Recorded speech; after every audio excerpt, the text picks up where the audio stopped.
Hello, in front of me I've got Clair Obscur. In this video I'll tell you what is the answer to Gestral Gambler Riddle.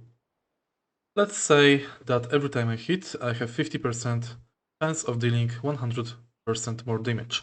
What are my chances of dealing more damage in the long term? The correct answer is higher chance. And the explanation is 50% of the time you do double damage, 50% of the time you do normal damage. So on average, over many hits you deal half times 2 plus half times 1, which means 1.5 times normal damage. Therefore the correct answer is higher chance.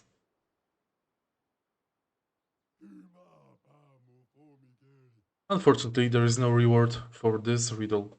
If you find this video helpful, please leave like, comment and subscribe.